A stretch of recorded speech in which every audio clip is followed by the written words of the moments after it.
As a rider, safety is part of your routine. It's second nature. Does that mean safe isn't exciting?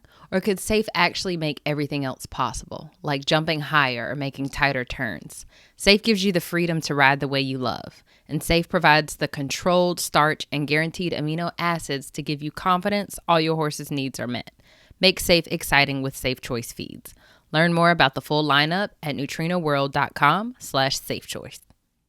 Hi, my name is Nikki West, and I'm a freelance photojournalist based out of Seattle, Washington, and I'm a lifelong equestrian. And you're tuned in to another episode of Young Black Equestrians. I'm a young black equestrian.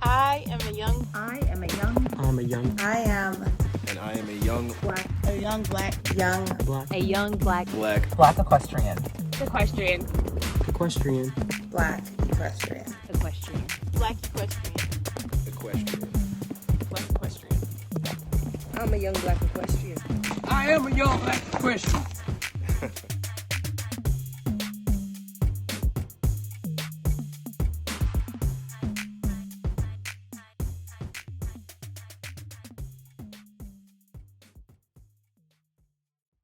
Hey everybody, welcome back to another episode of Young Black Equestrians with your host, Abriana Johnson. Today we have on the podcast Nikki West, hailing from the West Coast, Seattle, Washington, here to talk to us today about how photojournalism and how equestrianism has impacted her life and what really has been going on with her since the last 2 years, since 2020. So 2020. Welcome to the show, Nikki. I'm so happy to have you. Yeah, thanks for having me, Abriana. I was really excited to see your profile in Horse Magazine. I was actually at the feed store and I opened it up and I was like, Young Black Equestrians. All right, I got to talk to y'all. That's amazing. I don't think I've had anyone say that they've seen that in the wild. So I appreciate that. I appreciate you reaching out, because I love being able to hear all of the different stories, because when we have our own experience in the horse industry, we kind of think that that's what it is for other people. And honestly, that it's not, and so the beauty in being able to share different experiences and hear what you got going on. So let's get started there. Tell me about yourself and how you got into horses. So yeah, that's a really cool story. So I'm from the Pacific Northwest. My family's been here for a really long time. My mom was an Army brat. My dad was from here, but they ended up in Tacoma, Washington, which is a little bit south of Seattle. Mm-hmm. And so my mom's family is from Texas, and she grew up wrong side of the tracks, basically no money. And she actually told me the other day about how she got her first horse, because it was always a mystery to me. Like, my mother is the ultimate horse girl. And turns out what had happened, she had, watched Roy Rogers, the whole thing.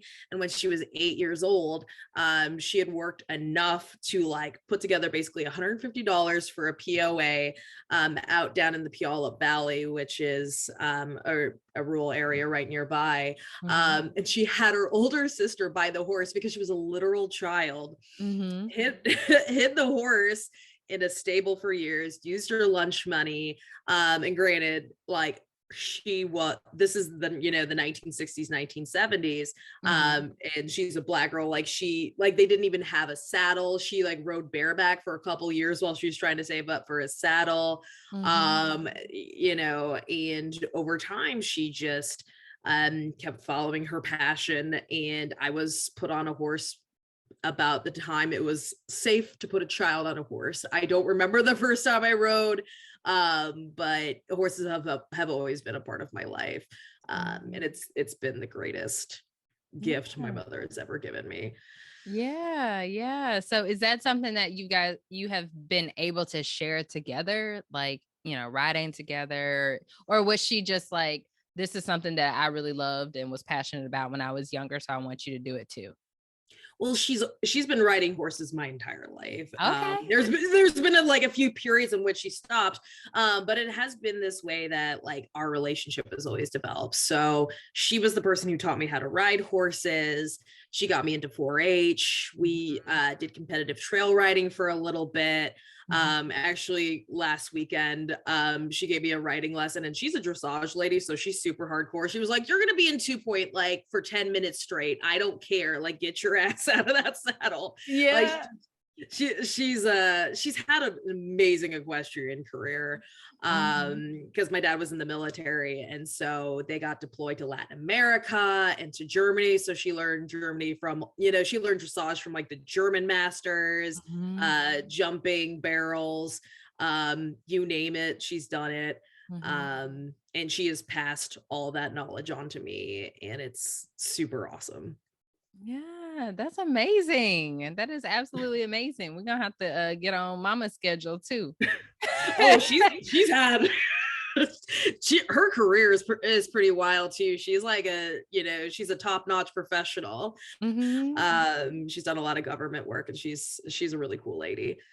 Cool. Well, we know that you love horses, know that, that's been an integral part of your growing up. How did journalism kind of get into the mix?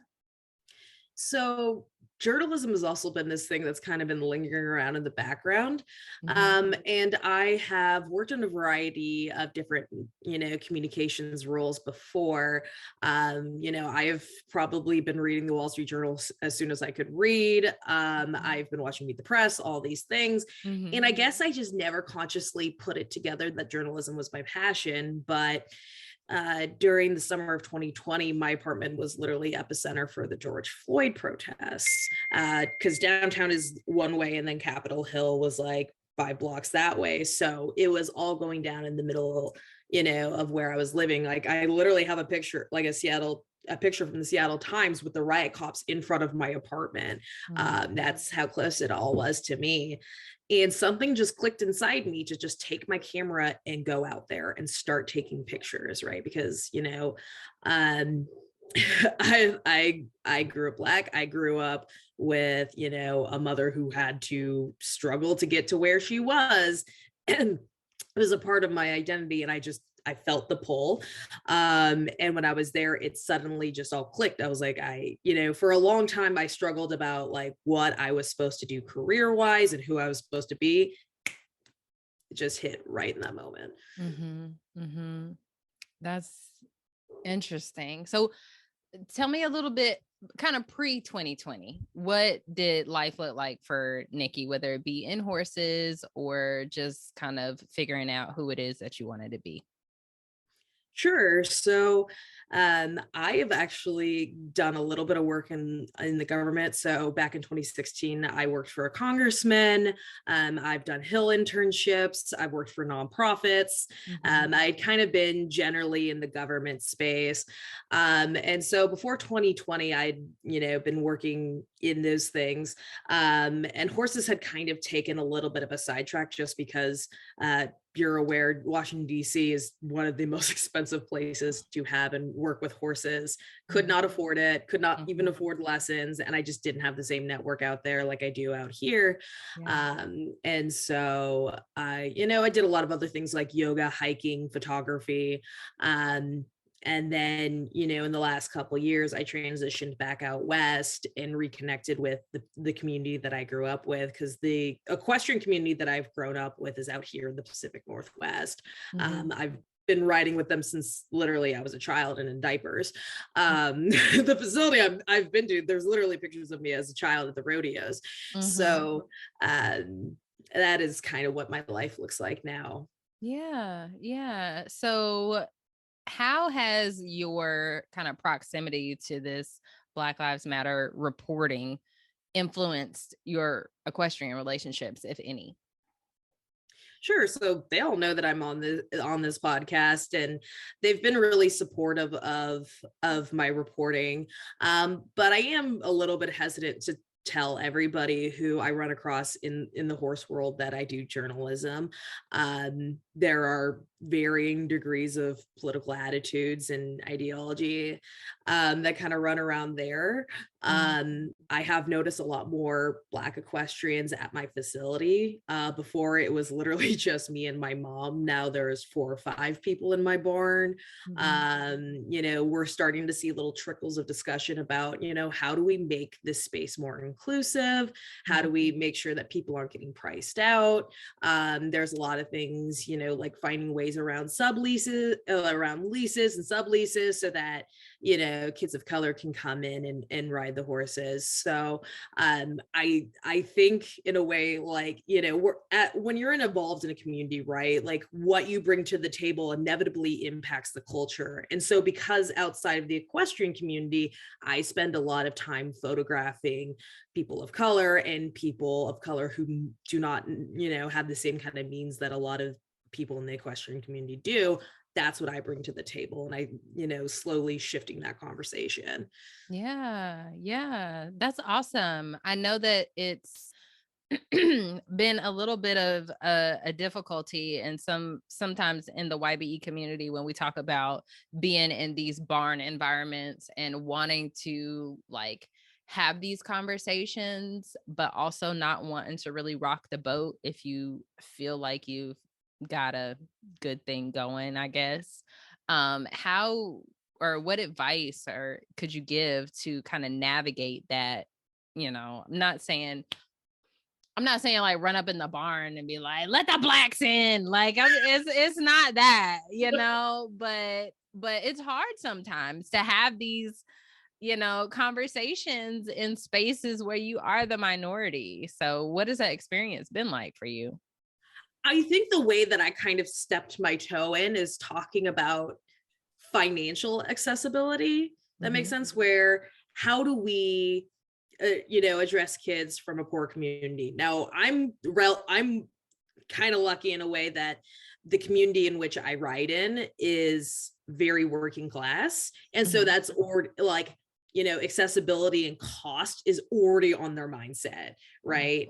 And it just kind of starts there, right? You kind of have to nudge the conversation. If you just walk in like, we just got to have everybody in this barn be Black, like there's just going to be people who are going to be mad uncomfortable with that. But if you start the conversation with like, how do we get more kids involved, or like, how do we get more kids without means involved, kind of modeling behavior. So, you know, I'm a journalist. I don't make a lot of money. The woman whose horse I ride right now, I've been friends with for a long time. And so I exchange taking care of her horse to ride. You know, creating deals like that so that, you know, we reduce those barriers to entry. Absolutely. And in the last, we do these what we call fireside chats in the YBE Facebook group, which you should join if you are not a part of already. And we talked about some of the like unconventional ways to get into horses. And one of the individuals there was like, I didn't know, like, what is a lease? Like, I didn't know I could do a lease. And she shared that, you know, she just wanted to learn about horses. And a lot of the dynamics is you come to get a lesson and then I need you to leave, you know? And I don't know if that's just like pandemic, like don't really be hanging around, or just the structure of barn environments nowadays. But sometimes people just want to learn, and they want to learn how to clean tack, and they want to learn how to saddle up their own horse instead of showing up and the horse is already ready and you just get on and get taught and get off and go home kind of thing.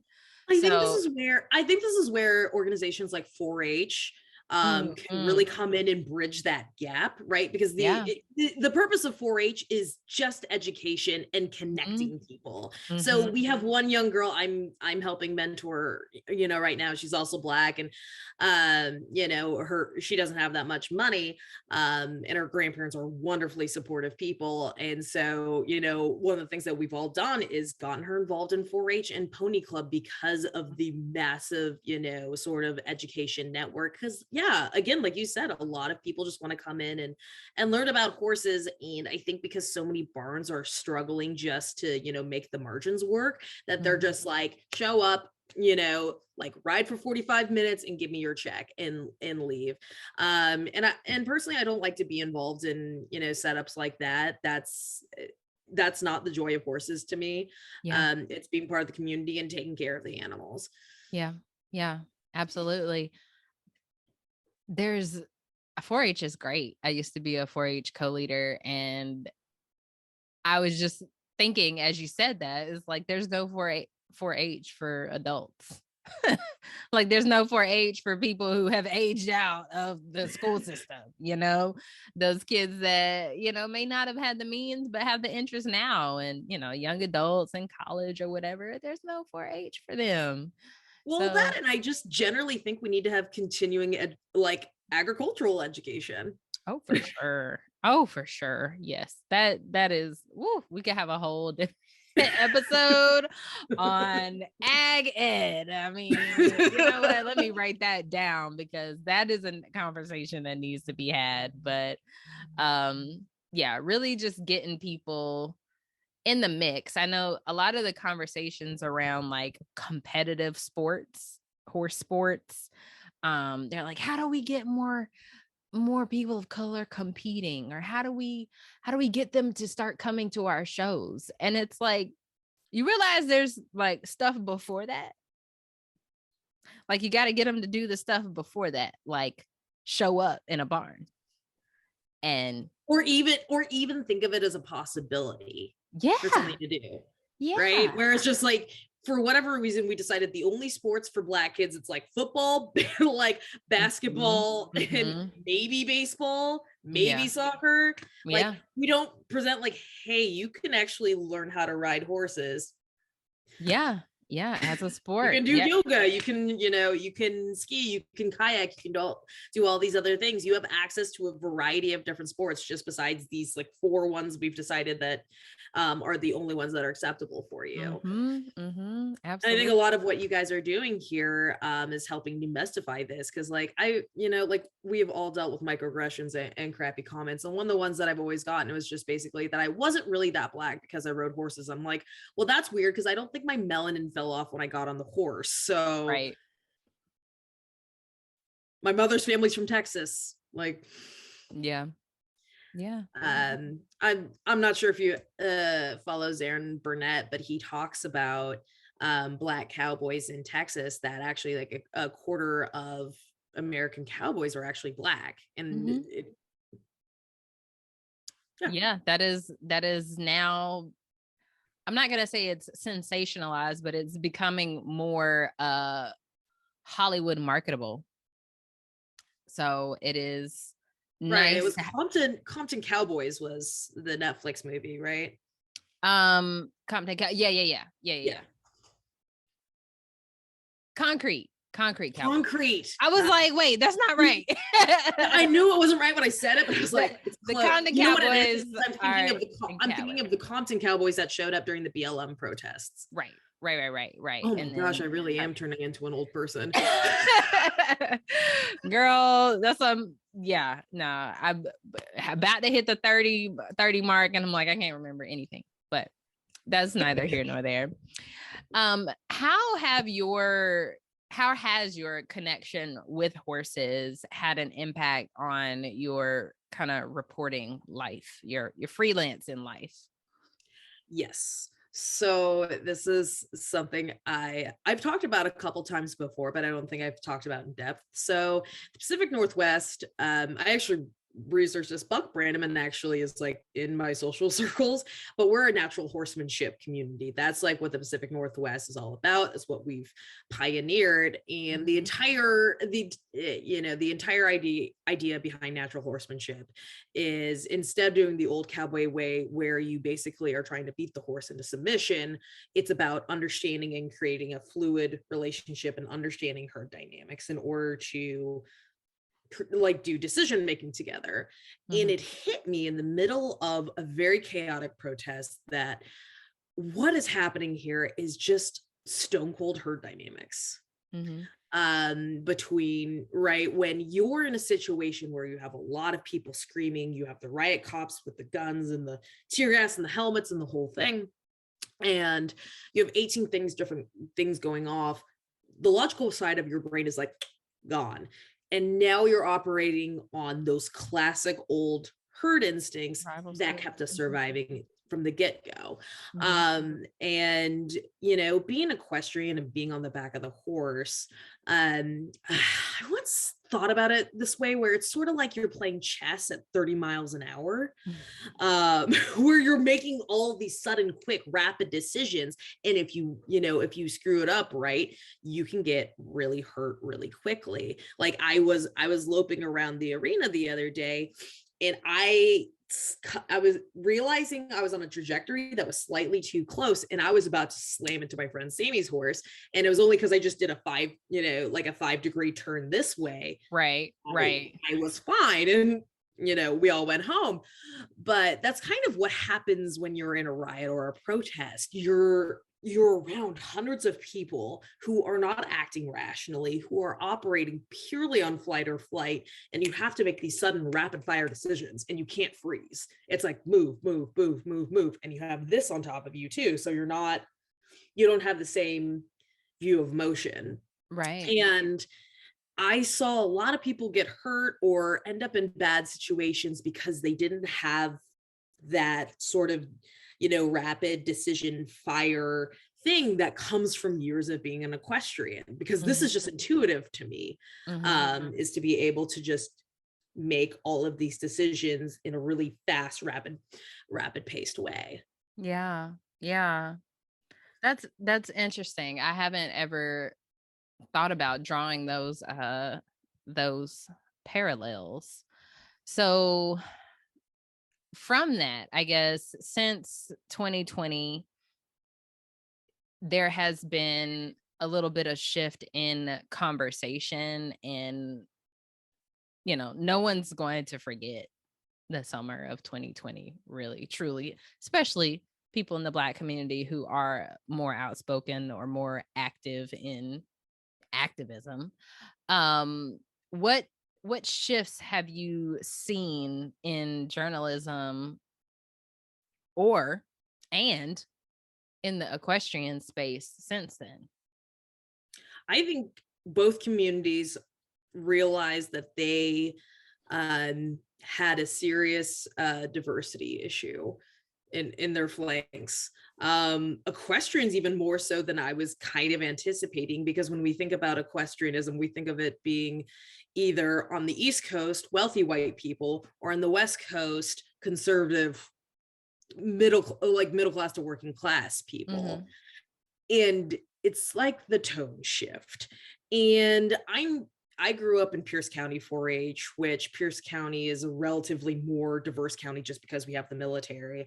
And so like I did compete against girls who were Native American or Latina, but there weren't that many Black girls who competed against me. Now I've noticed it's shifting, and I've noticed that people are starting to bring up the conversation. I think the community I'm in is doing a good job in outreach and embracing people of color, but I know that's not universal. Seattle is, you know, a much more friendly community in terms of journalism, in terms of bringing people of color in, and part of it is a demographics issue. I think Seattle only has a 7% Black population, and relatively like low, Latino population. And so they're very conscious of the fact that their newsrooms weren't particularly diverse. Nutrina presents an uncompromising approach to superior nutrition. Nutrient-dense Empower products are scientifically designed for low feeding rates. Empower Digestive Balance supports overall gastrointestinal health and helps maintain normal gastric pH to keep them feeling their best, while Empower Top Line Balance focuses on top-line health and improvement and now includes chromium to support insulin-resistant horses. For more information on Empower products, visit nutrinaworld.com. So what does it look like as a freelancer to, I feel like my question is a complete shift from that. So if this sounds random, I'm so sorry. As it was coming out, I was like, wait, that was not related to what she just said. But I am always, interested in having conversations about people's path when it's not necessarily traditional. And that tends to be the case when we start talking about freelancing. So how has your, career helped support your horse habit? Your lifestyle. How do I make the pony money work? Basically. The answer to that is I am extremely creative. Like I said before, I have deep relationships with the horse community that I'm in now. And so they are very conscious of the fact that I do journalism. But so what I do a lot with that is that I help take care of people's animals where they may not have the time or the energy to take care of these animals. In exchange, I get to ride them. A lot of my equipment and things that I've had for a very long time, and I've picked up kind of slowly through various jobs. Again, journalism wasn't my first job, so I decided to get in when I was a little bit more financially established, and had some more career establishment versus starting this when I was 20. I started at 30, and that makes a difference. I also just don't go on vacation or do a lot of other fun things. Listen, I like to do art. I like to do horses and journalism. I got like $7. Not 7. Exactly, $7. But it's honestly, to me, it's worth it. I'm so much happier, broke as hell doing what I'm doing now, just because it is a fulfilling life where I get to meet interesting people, have amazing conversations, and understand the world on a deeper level. Absolutely. And that's beautiful. And that is necessary as well, doing what it is that makes you happy, because life is too short to do the opposite. That's the biggest thing I got out of the pandemic, honestly. It was that, some people are like, oh, like you shouldn't grind all the time, whatever. And I grind really hard while not making a lot of money, but I grind in service of showing the truth and having fun and building a community where people feel empowered and have, this lifelong hobby of caring for animals. Yeah.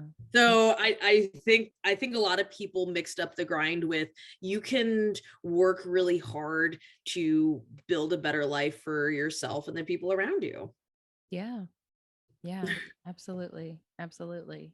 So in what other ways, I mean, you've listed quite a few, but in what other ways do horses impact your life currently? Yeah, I mean, they just, in addition to just the work and community aspect, I love being on the back of one. They have helped me deal with just a variety of different life issues. It's the old cliche, all your problem, you work out all your problems on the back of a horse. But it's very true. What I get out of horses is I've had a lifelong relationship with these animals that have taught me a lot about myself, but like there's also all this other tangential knowledge that come along. Like I remember I was ranting to somebody about like the appropriate way to like set up, like a fields for like field rotation or whatever. And I went in this really long rant about like land and soil and water management. And this person's like, how did you even know any of that? And I'm like, I ride horses. You just pick up this stuff over time. But you know, it is like we even touched on before, is talking about agricultural education. Horses have given me, you know, a greater insight on like, where's our food come from? How do rural communities, like, you know, shape themselves? You know, there's all this knowledge that comes around taking care of these animals, other than just, okay, show up, get on the pony and leave. It's just given me a lot of peace, and at the same time an extraordinary level of knowledge and understanding of the world. Yeah, absolutely.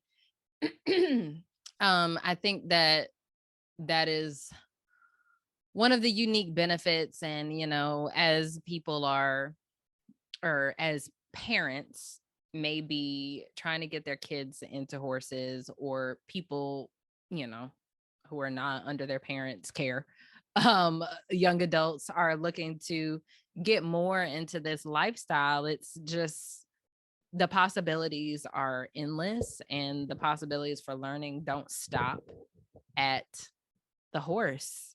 And I think that surprises some people. I described it to somebody, because I never played video games as a kid. But I described it as horses are the ultimate sandbox. Like, you can just go tangentially wherever you want to go. So this winter I decided I just want to really learn about horse conditioning. I like really want to, you know, get this one horse I'm working on completely in shape. But the next summer I could just, you know, I could be like, you know what, I just want to learn about equine gut health. It's the possibilities for this hobby are amazing, because you can spend multiple lifetimes learning about these animals and still not get to the bottom of it. Yeah. And that's also one of the unique qualities of this industry, is that everybody's going to have a suggestion, a way to do it right, you know? And it's like, there's a million ways to do it right. Everybody does horses differently, and you just have to find the way that works for you. Well, and the animals are so different too. I have learned with some people, the trick is you just, you know, you say, hey, I heard you, and kind of demonstrate what they showed you. And then if it works, it works. If it doesn't work, it doesn't work. And that is sometimes how I cope with a lot of that unsolicited advice. Yeah. That is I wonder if it's easier to cope with advice like that simply because we've been in the industry that long. But when, you know, trying to empower, you know, new equestrians coming into this space, it's like a lot of the emails and questions that I get about it is, what do I do if, or what do I do when so-and-so says this, or this is what my one trainer told me and it didn't feel good, but it's my trainer, so what do I do now? You know, that kind of conversation. So I think that us longer equestrians, especially Black equestrians, have a little bit of a responsibility to just be like, yo, it literally, it depends. Like the answer that everybody hates. It depends. Things change. Well, and that's where mentorship comes along, where right. You have to teach these kids, like, you know, not everybody's advice is entirely valid. And it really is context development. If what this person has shown you doesn't work, it doesn't work, and just move on. I have had people teach me like 8 different ways how to cue into a lope. And honestly, I've now just come to the point where I'm like, it's just dependent on the horse. I don't know how these animals go into a canter, honestly. right. Just faster. It's just a miracle. Faster. Not now. Okay. Cool. Got it. All right. Figure out another way. It's fine. I feel you on that. I feel you on that. So that's kind of why I'm just like, I really am trying to figure out a way to get my own, because it's like, what's great about getting your own is that you just get to set it up the way you want it to. Like I had a friend, she just bought a quarter horse yearling, and she is about to have the time of her life just setting that horse up perfectly. Yeah. That's what I did. Well, I got him as a wing. Yeah, what kind of horse do you have? A walking horse. Ooh. Yeah. Well, I have two. I have a walking horse and a mini, and I got the walking horse at 6 months and the mini at 7 months. So they are like, I know all the buttons, and that was my goal. I rode enough other people's horses. I was like, but I need to know what the buttons are. Like, how do you start? I'm tired of playing in the dark. Yeah, like I just feel like I want to know it all. Okay, I need to know. I want to know the traumas. I need to know why. I need to know your neurosis. I need to know exactly why you crazy the way you crazy. Exactly. Like I need to know things. So yeah, that was my experience. But I know that not everyone has the patience to not ride for 2.5, 3 years. And yeah, that's what my mom's doing now. My mom finally got her dream horse after years and years and years. Yeah. Somehow through the miracles of dreamhorse.com, my mother got an Andalusian for a price I don't even want to mention for fear of getting stabbed. If Mama wants it, she can get it. We got this horse for 10 years old, gelding, sweet as pie, beautiful mover. He just hadn't been saddled and a couple other things, and that was the reason we got him for so cheap. But we put him into a trainer for 90 days. We're working with another trainer right now who she's a Simone gal. She was a this great 3-day eventer, and he is just beautiful. I've ridden him a couple of times and I was just like, oh Mom, you got the dream. Like this is what the struggle was about. Right. That was like we all have that one horse that like when we were like 6 years old we all looked at and was like, that's the dream. And for my mother, Andalusians. Yeah. And she got him, and he is just a doll. And yeah, the whole getting to set the buttons yourself is really nice. So is there a particular discipline that you ride? So I have been shifting towards reining. So my mother's a dressage girl, but truthfully, dressage kind of bores me a little bit. And I listen, I know that dressage makes you an incredible rider and all that stuff. And it really is a beautiful thing when you really nail dressage, but I kind of like reining a little bit more because I like it when the pony go fast. Yeah. Yes. Go fast and stop fast. Well, and honestly, the spins are really cool, and the pictures when you do the slides, like it's so badass. Like I can't. Yeah. Do you do any like photography at horse shows and things? I'm starting to step my foot into it. Okay. It's a little bit of a political issue, so I have to tread lightly. Yeah. Everybody has their turf and stuff. So everybody has their photographer, and everybody has certain ways that they want their animals. It's actually a really interesting challenge to try to photograph horses, because it's not like a person where I can tell you, hey, look in the camera like this, move your head like this. It's a horse that it's either afraid of the sound, or it wants to eat it, or just will never move its head correctly. It just requires like an intense level of patience, and I'm trying to really nail it. And I know it's going to take a couple years to really knock it out. But it's a really fun challenge. Yeah. To learn how to photograph them. Yeah. I've gone to a clinic hosted by a girl that photographs me, and just am like, you know what? Instead of teaching me how to do this, teach me how to use Photoshop, because it sounds like I just need to figure out how to alter these images. There's one ear back here, and then the tongue's out. Like, you know what? Maybe I should just learn how to edit it out. You know what? Do what you want to do during this picture. But I'm not a photographer. They are more chaotic to photograph than dogs. I'm sure. I have a much easier time photographing my dog than my horse. It is much harder. Yeah, dogs don't have that same like fear and like 2 miles in the distance seeing a car go by and they're like, oh, what's that? Like dogs don't have that. But horses, everything that makes a sound is murder. Yes. right.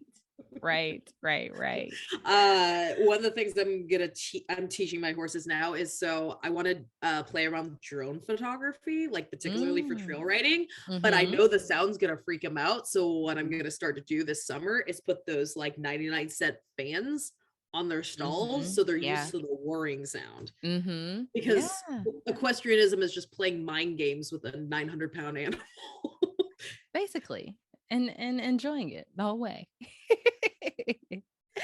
So what advice could you share with the YBE community, people who are really trying to find their lane in this horse world?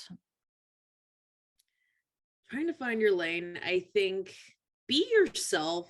Don't ever, I know it's the most kindergarten advice on the planet. But the older I get, the truer it is, where this is a big wide world, and trying to be other people is just, it's always gonna come off forced. So, if you're an artist, play around with art. If you're a STEM person, go and study your ass off about, and be the gut health guy or whatever it may be. There's so many opportunities in this space. Just follow what feels natural to you and have a lot of fun doing it. Yeah, absolutely. I tell people all the time, anything that you want to do, just put horse in front of it. And boom, you are in the horse industry. It is really that simple. So that is great advice. If there are people who want to get in touch with you, what is the best way to contact you? Yeah, right now, I primarily reach out to people on Twitter. So it's just Twitter at Nikki West, 2 underscores between Nikki and West. And just give me a shout out and I'll chat back with you. Awesome. Well, thank you so much for coming on to the show today. I love the conversation.